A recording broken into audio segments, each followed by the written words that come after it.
ನಮಸ್ಕಾರ ವೀಕ್ಷಕರೇ ಬಿಜೆಪಿಯ ಬಣ ಬಡಿದಾಟ ತಾರಕಕ್ಕೇರಿದೆ. ಪಕ್ಷದ ಆಂತರಿಕ ಘರ್ಷಣೆ ತೀವ್ರವಾಗಿದೆ. ಈ ನಡುವೆ ಹೈಕಮಾಂಡ್ ಯತ್ನಾಳ್ಗೆ ಬಿಗ್ ಶಾಕ್ ಅನ್ನ ಕೊಟ್ಟಿದೆ. ಪಕ್ಷವನ್ನ ಶುದ್ಧ ಮಾಡ್ತೀನಿ, ಅಪ್ಪ ಮಕ್ಕಳ ಆಟಕ್ಕೆ ಬ್ರೇಕ್ ಹಾಕ್ತೀನಿ ಅಂತ ವಿಜಯೇಂದ್ರ ಅವರ ವಿರುದ್ಧವಾಗಿ ಬಹಿರಂಗವಾಗಿ ಕತ್ತಿ ಮಸೀತಿದ್ದ ಯತ್ನಾಳ್ ವಿರುದ್ಧ ಅಮಿತ್ ಶಾ ಕೆಂಡಾಮಂಡಲವಾಗಿದ್ದಾರೆ. ಪರಿಣಾಮ ದೆಹಲಿ ಚುನಾವಣೆಯ ಗೆಲುವಿನ ಬೆನ್ನಲ್ಲೇ ಬಿಜೆಪಿ ಹೈಕಮಾಂಡ್ ಚುರುಕಾಗಿದೆ. ರಾಜ್ಯ ಬಿಜೆಪಿಯ ಒಳಜಗಳವನ್ನು ಉಪಶಮನ ಮಾಡೋದಕ್ಕೆ ಮುಂದಾಗಿದೆ. ಅದರ ಪರಿಣಾಮವಾಗಿ ಯತ್ನಾಳ್ ಅವರಿಗೆ ಡೆಡ್ಲೈನ್ ಅನ್ನು ಕೊಟ್ಟಿದ್ದಾರೆ. ಅದು ಸಹ ಕೇವಲ 72 ಗಂಟೆಗಳ ಡೆಡ್ಲೈನ್. ವೀಕ್ಷಕರು, ಇದರ ಬೆನ್ನಲ್ಲೇ ಭಾರಿ ಕುತೂಹಲಕಾರಿ ಬೆಳವಣಿಗೆಗಳು ಆಗ್ತಾ ಇದೆ. ಕರ್ನಾಟಕದಿಂದ ದೆಹಲಿಗೆ ಹೋಗಿರುವ ಯತ್ನಾಳ್ ಬಣದ ಜೊತೆಗೆ ಕರ್ನಾಟಕ ಬಿಜೆಪಿಯ ಸಂಸದರು ಗುರುತಿಸಿಕೊಂಡಿದ್ದಾರೆ. ಅಷ್ಟು ಮಾತ್ರ ಅಲ್ಲ, ತಟಸ್ಥ ಗುಂಪಿನ ನಾಯಕರು ಸಹ ಇದ್ದಕ್ಕಿದ್ದಂತೆ ಯತ್ನಾಳ್ ಬಣದ ಜೊತೆಗೆ ಕಾಣಿಸ್ಕೊಂಡಿದ್ದಾರೆ. ಇದು ಈಗ ವಿಜೇಂದ್ರ ಟೀಮ್ಗೆ ಆತಂಕವನ್ನ ತಂದೊಡ್ಡಿರುವ ವಿಷಯ. ಅಷ್ಟು ಮಾತ್ರ ಅಲ್ಲ, ವಿಜೇಂದ್ರ ಅವ್ರಿಗೂ ಹೈಕಮಾಂಡ್ ಶಾಕ್ ಕೊಟ್ಟಿದೆ. ಚಿಕ್ಕಬಳ್ಳಾಪುರ ಬಿಜೆಪಿ ಜಿಲ್ಲಾಧ್ಯಕ್ಷರ ಆಯ್ಕೆ ವಿಚಾರದಲ್ಲಿ ಬಹುದೊಡ್ಡ ಹಿನ್ನಡೆಯಾಗಿದೆ. ಆ ಮೂಲಕ ಸುಧಾಕರ್ ಅವರಿಗೆ ವಿಜೇಂದ್ರ ಅವರ ವಿರುದ್ಧವಾಗಿ ದೊಡ್ಡ ಗೆಲುವಾಗಿದೆ. ಹಾಗಾದ್ರೆ ಸೋಮಣ್ಣ ಅವರ ನಿವಾಸದಲ್ಲಿ ಯಾರಿಗೆ ಕಾದಿದೆ ಶಾಕ್? ಯತ್ನಾಳ್ ಬಣದ ತಟಸ್ಥ ಗುಂಪಿನ ನಾಯಕರ ಜೊತೆ ಗೌಪ್ಯ ಸಭೆನಾ ಅಥವಾ ಇದು ಹೈಕಮಾಂಡ್ ಪ್ಲಾನ? ಯತ್ನಾಳ್ ಅವರಿಗೆ ಎದುರಾದಂತಹ ಆಘಾತ ಏನು? ಅಮಿತ್ ಶಾ ಮುಂದೇನ್ ಮಾಡ್ತಾರೆ? ರಾಜ್ಯಾಧ್ಯಕ್ಷ ಹುದ್ದೆ ಯಾರಿಗೆ? ಯತ್ನಾಳ, ವಿಜಯೇಂದ್ರನ ಅಥವಾ ಅಚ್ಚರಿಯ ಹೆಸರ?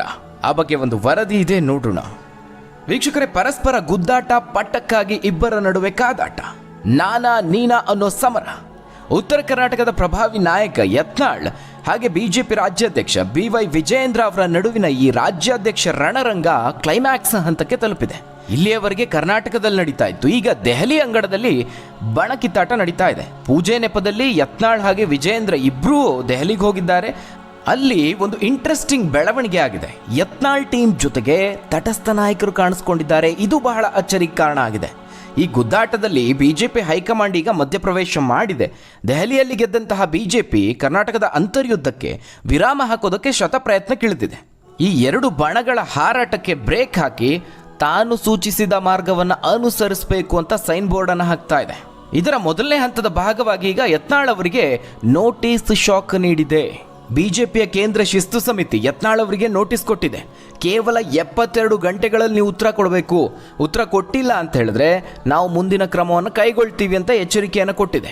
ಈ ಹಿಂದೆನೂ ಯತ್ನಾಳ್ ಅವರಿಗೆ ನೋಟಿಸ್ ಕೊಟ್ಟಿದ್ರು, ಆದರೆ ಅವರು ಸುಮ್ಮನೆ ಇರಲಿಲ್ಲ. ನಿರಂತರವಾಗಿ ವಿಜಯೇಂದ್ರ ವಿರುದ್ಧವಾಗಿ ಬಹಿರಂಗವಾಗಿ ಹೇಳಿಕೆ ಕೊಡ್ತಿದ್ದಾರೆ. ಅಷ್ಟು ಮಾತ್ರ ಅಲ್ಲ, ಏಕವಚನದಲ್ಲೇ ದಾಳಿ ಮಾಡ್ತಿದ್ದಾರೆ. ಇದೆಲ್ಲವನ್ನ ಹೈಕಮಾಂಡ್ ಗಮನಿಸ್ತಾ ಇತ್ತು. ಈಗ ನೋಟಿಸ್ ಕೊಟ್ಟಿದೆ. ಅಕಸ್ಮಾತ್ ಕೊಟ್ಟಿರೋಂಥ ಸಮಯದಲ್ಲಿ ನೀವೇನಾದರೂ ಉತ್ತರ ಕೊಟ್ಟಿಲ್ಲ ಅಂದರೆ ನಿಮಗೆ ಏನು ಹೇಳೋದಕ್ಕಿಲ್ಲ ಅಂತ ಪರಿಗಣಿಸಿ ಮುಂದಿನ ಕ್ರಮವನ್ನು ಕೈಗೊಳ್ತೀವಿ ಅನ್ನೋ ಎಚ್ಚರಿಕೆಯನ್ನು ಸಹ ನೀಡಿದೆ. ಅಂದರೆ ನಿಮ್ಮ ಮೇಲೆ ಯಾಕೆ ಕ್ರಮ ಕೈಗೊಳ್ಳಬಾರ್ದು ಅನ್ನೋದಕ್ಕೆ ಯತ್ನಾಳ್ ಅವರು ಈಗ ನೋಟಿಸ್ಗೆ ಉತ್ತರವನ್ನು ಕೊಡಬೇಕಾಗಿದೆ. ಆದರೆ ಯತ್ನಾಳ್ ಅವರು ನನಗಿನ್ನೂ ನೋಟಿಸ್ ತಲುಪೇ ಇಲ್ಲ, ಕೇವಲ ಮಾಧ್ಯಮಗಳಲ್ಲಿ ಸುದ್ದಿ ಆಗ್ತಿದೆ ಅಂತ ಹೇಳ್ತಿದ್ದಾರೆ. ಈ ಹಿಂದೆ ನೋಟಿಸ್ ಕೊಟ್ಟಂತಹ ಸಂದರ್ಭದಲ್ಲೂ ಮೊದಲಿಗೆ ನನಗೆ ಬಂದೇ ಇಲ್ಲ ನೋಟಿಸ್, ನನ್ನ ಕೈಗೆ ತಲುಪೇ ಇಲ್ಲ ಅಂತ ಉತ್ತರವನ್ನು ಕೊಟ್ಟಿದ್ರು. ಅದೇ ರೀತಿಯಲ್ಲಿ ಯತ್ನಾಳ್ ಅವರು ಮತ್ತೆ ನೋಟಿಸ್ಗೆ ಸೆಡ್ಡು ಹೊಡೆಯುವಂತಹ ಪ್ರಯತ್ನವನ್ನ ಮಾಡ್ತಿದ್ದಾರೆ. ಅಂದ್ರೆ ಈ ವಿಚಾರದಲ್ಲಿ ನೋಟಿಸ್ ಬಂದಿದೆ ಅಂದ್ರೆ ಅದು ವಿಜಯೇಂದ್ರ ಅವರ ಕೈ ಮೇಲಾದಂತೆ. ಹೀಗಾಗಿ ಸಹಜವಾಗಿಯೇ ಇದು ಯತ್ನಾಳ್ ಬಣದ ಆಕ್ರೋಶಕ್ಕೆ ಕಾರಣ ಆಗಿದೆ. ನನಗಿನ್ನೂ ಅಧಿಕೃತವಾಗಿ ಯಾವುದೇ ನೋಟಿಸ್ ಬಂದಿಲ್ಲ, ನೋಟಿಸ್ ಬಂದ ಮೇಲೆ ಅದಕ್ಕೆ ಖಡಕ್ ಉತ್ತರವನ್ನು ಕೊಡ್ತೀನಿ ಅಂತ ಹೇಳ್ತಿದ್ದಾರೆ. ಪಕ್ಷದಲ್ಲಿ ಕೆಲ ವ್ಯಕ್ತಿಗಳ ಏಕಸ್ವಾಮ್ಯತೆ, ಏಕಪಕ್ಷೀಯ ನಿರ್ಧಾರಗಳು, ಉತ್ತರ ಕರ್ನಾಟಕದ ಕಡೆಗಣನೆ, ಕುಟುಂಬ ರಾಜಕಾರಣ, ಕಾಂಗ್ರೆಸ್ ಪಕ್ಷದ ವೈಫಲ್ಯಗಳನ್ನು ರಾಜ್ಯದ ಜನತೆಗೆ ವಿವರಿಸೋದಕ್ಕೆ ವಿಫಲ ಆಗಿರುವ ಪಕ್ಷದ ಧೋರಣೆಯ ಬಗ್ಗೆ, ಹಾಗೆ ಹೊಂದಾಣಿಕೆ ರಾಜಕಾರಣ ಸೇರಿದಂತೆ ಈ ಎಲ್ಲದರ ಬಗ್ಗೆ ಪತ್ರದಲ್ಲಿ ಉಲ್ಲೇಖಿಸಿ ಹೈಕಮಾಂಡ್ ನೋಟಿಸ್ಗೆ ಉತ್ತರವನ್ನು ಕೊಡ್ತೀನಿ ಅಂತ ಟಾಂಗ್ ಕೊಟ್ಟಿದ್ದಾರೆ. ಈ ನೋಟಿಸ್ ವಿಚಾರ, ಎಚ್ಚರಿಕೆಯ ವಿಚಾರ ಯತ್ನಾಳ್ ಅವರಿಗೆ ಶಾಕಿಂಗ್ ಸುದ್ದಿ ಆದರೆ ಮತ್ತೊಂದು ಕಡೆ ವಿಜಯೇಂದ್ರ ಅವರಿಗೂ ಶಾಕಿಂಗ್ ಸುದ್ದಿ ಇದೆ. ಒಂದು ಹೈಕಮಾಂಡ್ ಕೊಟ್ಟಂತಹ ಶಾಕ್, ಮತ್ತೊಂದು ತಟಸ್ಥ ಬಣ ಕೊಟ್ಟಂತಹ ಶಾಕ್. ಹಾಗಾದರೆ ಹೈಕಮಾಂಡ್ ಯಾವ ರೀತಿಯಾಗಿ ಶಾಕ್ ಕೊಡ್ತು ಅಂದರೆ, ಸುಧಾಕರ್ ಅವರ ಒತ್ತಡಕ್ಕೆ ಹೈಕಮಾಂಡ್ ಮಣಿತ. ಯಾಕಂದರೆ ಚಿಕ್ಕಬಳ್ಳಾಪುರ ಬಿಜೆಪಿ ಜಿಲ್ಲಾಧ್ಯಕ್ಷ ಸಂದೀಪ್ ಅವರ ಆಯ್ಕೆಗೆ ತಡೆ ನೀಡಿದೆ. ಚಿಕ್ಕಬಳ್ಳಾಪುರ ಬಿಜೆಪಿ ಅಧ್ಯಕ್ಷರ ವಿಚಾರದಲ್ಲಿ ಭುಗಿಲೆದ್ದಿದ್ದಂತಹ ಅಸಮಾಧಾನಕ್ಕೆ ಹೈಕಮಾಂಡ್ ತಡೆ ಹಾಕಿದೆ. ಸಂದೀಪ್ ರೆಡ್ಡಿ ಅವರ ನೇಮಕಕ್ಕೆ ತಡೆ ಹಿಡಿಯುವಂತೆ ಪಕ್ಷದ ಬಿಜೆಪಿ ರಾಜ್ಯಾಧ್ಯಕ್ಷ JP ನಡ್ಡಾ ಅವರು ವಿಜಯೇಂದ್ರ ಅವರಿಗೆ ಸೂಚನೆಯನ್ನು ನೀಡಿದ್ದಾರೆ. ಇದೇ ಚಿಕ್ಕಬಳ್ಳಾಪುರ ಜಿಲ್ಲಾಧ್ಯಕ್ಷರ ಆಯ್ಕೆ ವಿಚಾರದಲ್ಲಿ ಬಿಜೆಪಿ ಸಂಸದ ಡಾಕ್ಟರ್ ಕೆ ಸುಧಾಕರ್ ಹಾಗೆ ರಾಜ್ಯಾಧ್ಯಕ್ಷರ ನಡುವೆ ಮಾತಿನ ಸಮರಕ್ಕೆ ದಾರಿ ಮಾಡಿಕೊಟ್ಟಿತ್ತು. ಈ ಜಿಲ್ಲಾಧ್ಯಕ್ಷರ ಆಯ್ಕೆ ವಿಚಾರದಲ್ಲಿ ವಿಜಯೇಂದ್ರ ಅವರು ಏಕಪಕ್ಷೀಯ ನಿರ್ಧಾರವನ್ನು ಕೈಗೊಂಡಿದ್ದಾರೆ ಅನ್ನೋದು ಅವರ ಆರೋಪ ಆಗಿತ್ತು. ಅಲ್ಲದೆ ಸಂದೀಪ್ ಅವರ ಆಯ್ಕೆಯನ್ನ ಸುಧಾಕರ್ ಅವರು ತೀವ್ರವಾಗಿ ವಿರೋಧಿಸಿದ್ರು. ಹೈಕಮಾಂಡ್ ಮೇಲೂ ತೀವ್ರವಾದಂತಹ ಒತ್ತಡವನ್ನ ಹಾಕಿದ್ರು. ಇದೀಗ ಸುಧಾಕರ್ ಅವರ ನಿರೀಕ್ಷೆಯಂತೆ ಹೈಕಮಾಂಡ್ ಇದಕ್ಕೆ ತಡೆ ನೀಡಿದೆ. ಆ ಮೂಲಕ ವಿಜೇಂದ್ರ ಅವರ ವಿರುದ್ಧವಾಗಿ ತೊಡೆ ತಟ್ಟಿದ್ದ ಸುಧಾಕರ್ ಅವರು ತಮ್ಮ ತಾಕತ್ತು ಏನು ಅನ್ನೋದನ್ನ ತೋರಿಸಿದ್ದಾರೆ. ಚಿಕ್ಕಬಳ್ಳಾಪುರ ಜಿಲ್ಲಾ ರಾಜಕೀಯದಲ್ಲಿ ಸುಧಾಕರ್ ಅವರಿಗೆ ಮೇಲುಗೈ ಆಗಿದೆ. ಇನ್ನು ಇದೇ ವಿಜೇಂದ್ರ ಅವರಿಗೆ ಮತ್ತೊಂದು ಕಹಿ ಸುದ್ದಿ ಏನಪ್ಪಾ ಅಂದ್ರೆ, ತಟಸ್ಥ ಗುಂಪು ದೆಹಲಿಯಲ್ಲಿ ಯತ್ನಾಳ್ ಬಣದ ಜೊತೆಗೆ ಕಾಣಿಸ್ಕೊಂಡಿದ್ದಾರೆ. ಸದ್ಯ ರಾಜ್ಯ ಬಿಜೆಪಿ ಬಣಗಳ ನಡುವಿನ ಗುದ್ದಾಟ ದೆಹಲಿ ಅಂಗಳದಲ್ಲಿದೆ. ದೆಹಲಿಯಲ್ಲಿ ಕೇಂದ್ರ ಸಚಿವ ವಿ ಸೋಮಣ್ಣ ಅವರ ಗೃಹ ಪ್ರವೇಶ ಇದ್ದಿದ್ದರಿಂದ ಬಿಜೆಪಿಯ ಎರಡೂ ಬಣಗಳ ನಾಯಕರು ದೆಹಲಿಯಲ್ಲಿದ್ದಾರೆ.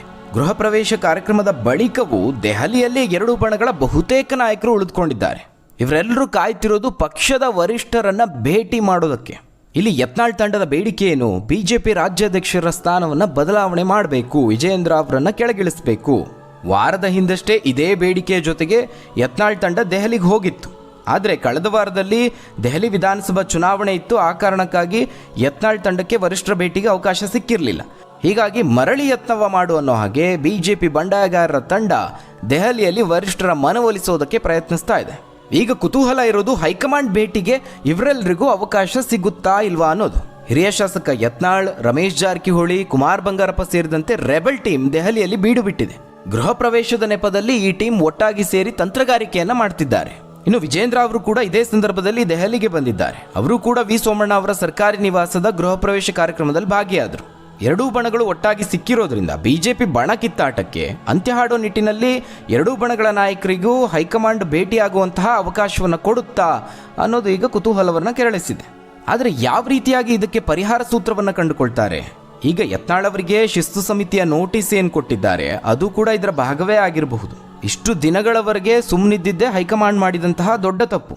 ಈಗ ದೆಹಲಿ ಚುನಾವಣೆಯ ನಂತರದಲ್ಲಿ ಸ್ವಲ್ಪ ರಿಲ್ಯಾಕ್ಸ್ ಮೂಡ್ನಲ್ಲಿ ಹೈಕಮಾಂಡ್ ನಾಯಕರಿದ್ದಾರೆ. ಈಗ ಅನಿವಾರ್ಯವಾಗಿ ಮುಂದಿನ ಹೆಜ್ಜೆಯನ್ನಿಡಬೇಕಾಗಿದೆ. ರಾಜ್ಯ ಬಿಜೆಪಿಯ ಭವಿಷ್ಯವನ್ನು ನಿರ್ಧರಿಸಬೇಕಾಗಿದೆ. ಸದ್ಯಕ್ಕಿರುವ ಮಾಹಿತಿ ಪ್ರಕಾರ ಫೆಬ್ರವರಿ 3ನೇ ವಾರದಲ್ಲೇ ಈ ಎಲ್ಲಾ ಗೊಂದಲಗಳಿಗೂ ತೆರೆ ಬೀಳುತ್ತೆ. ಈಗಾಗಲೇ ಈ ಬಗ್ಗೆ ಬಿಜೆಪಿಯ ಹಲವು ನಾಯಕರು ಹೇಳಿಕೊಂಡಿದ್ದಾರೆ. ಇನ್ನು ಕೆಲವೇ ದಿನಗಳಲ್ಲಿ ರಾಜ್ಯಾಧ್ಯಕ್ಷ ಸ್ಥಾನ ಕೂಡ ಘೋಷಣೆ ಮಾಡಬೇಕಾಗಿದೆ. ಹಾಗಾಗಿ ಹೈಕಮಾಂಡ್ ನಡೆ ಸಹಜವಾಗಿ ಕುತೂಹಲಕ್ಕೆ ಕಾರಣ ಆಗಿದೆ. ಈ ನಡುವೆಯೇ ವಿಜೇಂದ್ರ ಅವರಿಗೆ ಯತ್ನಾಳ್ ಬಣ ಶಾಕ್ ಕೊಟ್ಟಿದೆ. ಅದು ತಟಸ್ಥ ಗುಂಪಿನಿಂದ ಬಂದಂತಹ ಶಾಕ್. ವೀಕ್ಷಕರೇ, ಇಲ್ಲಿ ಬಹಳ ಅಚ್ಚರಿಯ ಬೆಳವಣಿಗೆಗಳಾಗಿದೆ. ಇಲ್ಲಿ ವಿ ಸೋಮಣ್ಣ ಅವರ ಮನೆಯ ಪೂಜೆಯ ನೆಪ ಹೈಕಮಾಂಡ್ ಮಾಡಿದಂತಹ ಗೇಮ್ ಪ್ಲಾನ್ ಅಥವಾ ಅವರವರೇ ಬಣಗಳು ಬಡಿದಾಡ್ಕೊಳ್ತಿರೋದ? ಯಾಕಂದ್ರೆ ಸೋಮಣ್ಣ ಅವರ ಮನೆಯ ಗೃಹ ಪ್ರವೇಶ ಪೂಜೆಯ ವಿಚಾರದಲ್ಲೂ ಬಣ ತಿಕ್ಕಾಟ ನಡೀತಾ ಇದೆ. ಅಂದ್ರೆ ಪೂಜೆಯಲ್ಲಿ ಭಾಗಿಯಾಗುವ ವಿಚಾರದಲ್ಲಿ ನಿನ್ನೆಯಷ್ಟೇ ದೆಹಲಿಗೆ ಹೊರಟಂತಹ ಯತ್ನಾಳ್ ಅವರು ಸೋಮಣ್ಣ ಅವರ ಮನೆ ಪೂಜೆಗೆ ಹೋಗ್ತಿದ್ದೇನೆ ಅಂತ ಹೇಳಿದ್ರು. ವಿಜೇಂದ್ರ ಅವರು ಸಹ ಸೋಮಣ್ಣ ಮನೆ ಪೂಜೆಗೆ ಹೋಗ್ತಿದ್ದೇನೆ ಅಂತ ಹೇಳಿದ್ರು. ಆದರೆ ಈ ಪೂಜೆ ಕಾರ್ಯಕ್ರಮಕ್ಕೆ ವಿಜೇಂದ್ರ ಅವರಿಗೆ ನಿಜವಾಗ್ಲೂ ಆಹ್ವಾನ ಹೋಗಿತ್ತಾ ಇಲ್ವಾ, ಈ ಬಗ್ಗೆ ಒಂದಷ್ಟು ಕನ್ಫ್ಯೂಷನ್ ಇದೆ. ಯಾಕಂದ್ರೆ ಆಹ್ವಾನ ಹೋಗಿಲ್ಲ ಅಂತ ಒಂದಷ್ಟು ಮಾಧ್ಯಮಗಳಲ್ಲಿ ವರದಿ ಆಗ್ತಾ ಇದೆ. ವಿಜೇಂದ್ರ ಅವರ ಈ ನಡೆ ಈಗ ಕುತೂಹಲಕ್ಕೆ ಕಾರಣ ಆಗಿದೆ. ಇನ್ನು ತಟಸ್ಥ ಗುಂಪಿನ ನಾಯಕರು ಸಹ ಯತ್ನಾಳ್ ಬಣದ ಜೊತೆಗೆ ಗುರುತಿಸಿಕೊಂಡಿದ್ದಾರೆ. ಇದು ಭಾರೀ ಸಂಚಲನಕ್ಕೆ ಕಾರಣ ಆಗಿದೆ. ಪೂಜೆಯಲ್ಲಿ ಭಾಗಿಯಾಗೋದಕ್ಕೂ ಮುಂಚೆ ಯತ್ನಾಳ್ ಬಣ ಸಭೆ ಸೇರಿದ್ರು, ಶಕ್ತಿ ಪ್ರದರ್ಶನವನ್ನ ಮಾಡಿದ್ರು. ದೆಹಲಿಯ ಕರ್ನಾಟಕ ಭವನದಲ್ಲಿ ನಡೆದಂತಹ ಈ ಒಂದು ಸಭೆಯಲ್ಲಿ ಬಿಪಿ ಹರೀಶ್, ಲಿಂಬಾವಳಿ, ಕುಮಾರ್ ಬಂಗಾರಪ್ಪ, ಮಹೇಶ್ ಕುಮಟಹಳ್ಳಿ ಇನ್ನಿತರ ರೆಬೆಲ್ ನಾಯಕರು ಭಾಗಿಯಾಗಿದ್ರು. ಇನ್ನು ಸಭೆ ಬಳಿಕ ಮಾತನಾಡಿದಂತಹ ಯತ್ನಾಳ್, ನಾವು ಸೋಮಣ್ಣ ಆಹ್ವಾನದ ಮೇರೆಗೆ ಬಂದಿದ್ದೇವೆ, ಅದರ ಜೊತೆಗೆ ನಮ್ಮ ಕೆಲಸನೂ ಆಗಿದೆ ಅನ್ನೋ ಒಂದು ಇಂಟ್ರೆಸ್ಟಿಂಗ್ ಸ್ಟೇಟ್ಮೆಂಟ್ ಅನ್ನು ಕೊಟ್ಟರು. ಈ ಗೃಹ ಪ್ರವೇಶದ ನೆಪದಲ್ಲಿ ರಾಜಕೀಯ ಕೇವಲ ಇಷ್ಟಕ್ಕೆ ನಿಂತಿಲ್ಲ. ತಮಗೆ ಸಿಕ್ಕಂತಹ ಸ್ವಲ್ಪ ಸಮಯದಲ್ಲೇ ಲಿಂಗಾಯತ ನಾಯಕರು ಸಹ ಸಭೆ ಮಾಡಿದ್ದಾರೆ. ಇವರೆಲ್ಲರೂ ಸದ್ಯ ತಟಸ್ಥ ಬಣದಲ್ಲಿ ಗುರುತಿಸಿಕೊಂಡಿದ್ದಾರೆ. ಸೋಮಣ್ಣ ನಿವಾಸದಲ್ಲಿ ಬಸವರಾಜ ಬೊಮ್ಮಾಯಿ ಅವರು, ಅರವಿಂದ್ ಬೆಲ್ಲದ್, ಮುರುಗೇಶ್ ನಿರಾಣಿ ಅವರು ಒಟ್ಟಿಗೆ ಕಾಣಿಸ್ಕೊಂಡಿರೋದೇ ಇವರೆಲ್ಲ ಸೇರ್ಕೊಂಡು ಇನ್ನೇನ್ ಮಾಡೋದಕ್ಕೆ ಹೊರಟಿದ್ದಾರೆ ಅನ್ನೋದು ಅಚ್ಚರಿಗೆ ಕಾರಣ ಆಗಿದೆ. ಈ ಅನುಮಾನಕ್ಕೆ ಕಾರಣ ಏನಪ್ಪಾ ಅಂದ್ರೆ, ತಟಸ್ಥ ಬಣದ ನಾಯಕರು ಸಹ ನಮ್ಮ ಕಡೆನೇ ಇದ್ದಾರೆ ಅಂತ ಯತ್ನಾಳ್ ಅವರು ಹೇಳ್ಕೊಂಡಿದ್ರು. ಅದಕ್ಕೆ ಪುಷ್ಟಿ ನೀಡುವಂತೆ ಇದರ ನಡುವೆನೆ ತಟಸ್ಥ ಬಣದ ಗುಂಪಿನ ಬಸವರಾಜ ಬೊಮ್ಮಾಯಿ ಅವರಾಗಿರಬಹುದು, ಮುರುಗೇಶ್ ನಿರಾಣಿ, ಬೆಲ್ಲದವರು ಸೇರಿದಂತೆ ಇನ್ನೂ ಕೆಲವು ನಾಯಕರು ಯತ್ನಾಳ್ ಅವರ ಜೊತೆಗೆ ಕಾಣಿಸ್ಕೊಂಡಿದ್ದಾರೆ. ಅಷ್ಟು ಮಾತ್ರ ಅಲ್ಲ, ಗೌಪ್ಯ ಸಭೆಯನ್ನ ಮಾಡಿದ್ದಾರೆ. ಹೀಗಾಗಿ ಈ ತಟಸ್ಥ ಬಣ ಯತ್ನಾಳ್ ಕಡೆಗೆ ವಾಲಿಕೊಂಡಂತಾಗಿದೆ. ಇವರೆಲ್ಲರೂ ಸೇರ್ಕೊಂಡೇನಾದ್ರೂ ವಿಜೇಂದ್ರ ಅವ್ರಿಗೆ ಶಾಕ್ ಕೊಡ್ತಾರಾ? ಇದು ಈಗ ಭಾರೀ ಸಂಚಲನಕ್ಕೆ ಕಾರಣ ಆಗಿರುವಂಥದ್ದು. ಪೂಜೆ ನೆಪದಲ್ಲಿ ದೆಹಲಿಗೆ ಹೋಗಿರುವ ಬಹುತೇಕರು ಇನ್ನೂ ದೆಹಲಿಯಲ್ಲೇ ಉಳ್ಕೊಂಡಿದ್ದಾರೆ. ಹೈಕಮಾಂಡ್ ನಾಯಕರನ್ನ ಭೇಟಿಯಾಗುವಂತಹ ಸಾಧ್ಯತೆ ಇದೆ. ಆತಂಕದಲ್ಲೇ ದೆಹಲಿಗೆ ಹೋಗಿರುವಂತಹ ಬಿಜೆಪಿ ರಾಜ್ಯಾಧ್ಯಕ್ಷ ವಿಜೇಂದ್ರ ಅವರು ಇವತ್ತು ಹೈಕಮಾಂಡ್ ನಾಯಕರನ್ನ ಭೇಟಿಯಾಗುವಂತಹ ಸಾಧ್ಯತೆ ಇದೆ. ಅದೇನೇ ಇದ್ರೂ ದೆಹಲಿಯಲ್ಲಿ ಸೋಮಣ್ಣ ಅವರ ಮನೆಯ ಪೂಜೆಯ ನೆಪದಲ್ಲೂ ತೆರೆಮರೆಯಲ್ಲೂ ರಾಜಕೀಯ ನಡೀತಾ ಇದೆ. ಒಟ್ಟಾರೆಯಾಗಿ ಸದ್ಯದಲ್ಲೇ ವಿಜಯೇಂದ್ರ ಅವರ ಭವಿಷ್ಯ ನಿರ್ಧಾರ ಆಗಲಿದೆ. ರಾಜ್ಯಾಧ್ಯಕ್ಷ ಆಯ್ಕೆಯ ವಿಚಾರವೂ ಸಹ ಫೈನಲ್ ಆಗಲಿದೆ. ಆ ಮೂಲಕ ಸದ್ಯದ ಮಟ್ಟಿಗೆ ಈ ಒಂದು ಬಣ ಬಡಿದಾಟಕ್ಕೆ ಒಂದು ವಿರಾಮ ಸಿಗಬಹುದು. ಹಾಗಾದರೆ ವೀಕ್ಷಕರೇ, ಬಿಜೆಪಿಯ ಈ ಒಂದು ಒಳಬೇಗುದಿಯ ಬಗ್ಗೆ ನೀವೇನಂತೀರಾ? ನಿಮ್ಮ ಅನಿಸಿಕೆ ಅಭಿಪ್ರಾಯವನ್ನು ಕಮೆಂಟ್ ಮೂಲಕವಾಗಿ ತಿಳಿಸಿ. ಧನ್ಯವಾದಗಳು ವೀಕ್ಷಕರೇ.